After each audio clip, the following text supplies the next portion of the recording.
கருவிலே கற்ற குழந்தைகள். அதாவது கருவிலே கற்ற குழந்தைகள் இருவர் கூறுவார்கள், அபிமன்யு, பிரகலாதன்.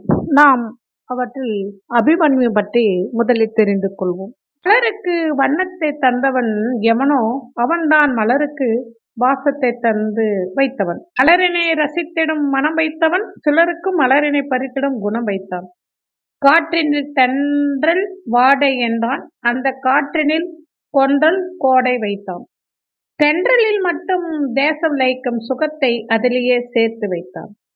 அசைவிலேயே இசை பிறக்கும், அதில் மயங்காதவர்கள் இவ்வுலகில் யாரும் இல்லை. ஒளியில் ஒளிந்திருக்கும் அந்த இனிய இசை அனைவரையும் வசீகரிக்கிறது, தாளாட்டுகிறது.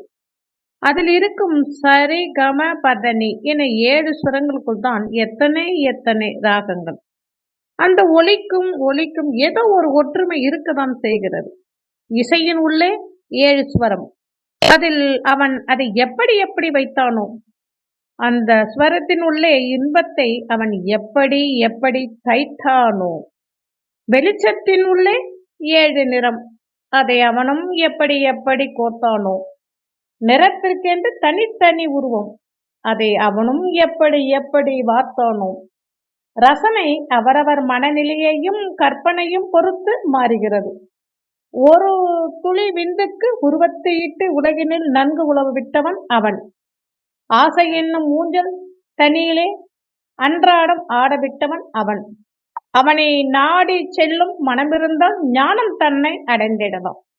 ஞானம் தன்னை அடைந்து விட்டால் அவனை தன்னுள்ளே கண்டிடலாம். அனைத்தையும் இயக்குபவன் அவனே, அனைத்துமானவன் அவனே.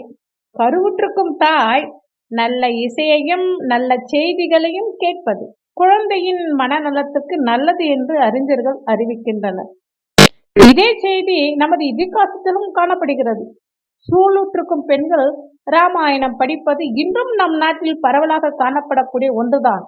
இசையிலே தாவரங்கள் லயிக்கின்றன, நன்கு வளர்கின்றன என்றும் ஆய்வின் முடிவுகள் தெரிவிக்கின்றன. டால்பின் என்ற மீனினம் இசையின் மகத்துவத்தில் தன்னை மறப்பதும் நாம் அனைவரும் அறிந்ததே.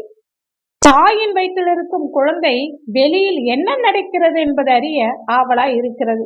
அது தாய் தந்தையர் குணநலங்களை பெற்று இருப்பதுடன் தாயோடு மற்றவர்கள் கலந்துரையாடுவதையும் கேட்டுக்கொண்டிருப்பதற்கு மகாபாரதத்தில் ஒரு அற்புதமான நிகழ்ச்சி. அதாவது சுபத்திரையை கடத்தி சென்ற அர்ஜுனன் திருமணம் செய்து கொள்கின்றான். யாதவர்கள் கோபம் கொண்டு அர்ஜுனுடன் போரிட தயாராகிறார்கள். இதை அறிந்த கிருஷ்ணன் அர்ஜுனனுக்கு ஆதரவாக பேசி யாதவர்கள் கோபத்தை மாற்றுகின்றான். சுபத்திரை சூளுற்றாள். அவள் வயிற்றிலே அபிமன்யு வளர்கிறான்.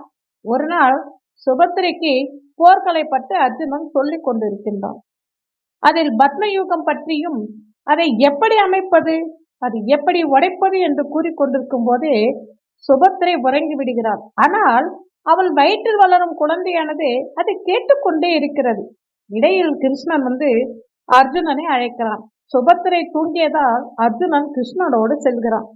இதில் தாய் உறங்கினாலும் அவள் வயிற்றில் வளரும் குழந்தை தன் தந்தையிடம் போர்க்களை பற்றி தெரிந்து கொண்டதாக ஒரு குறிப்பு வருகிறது.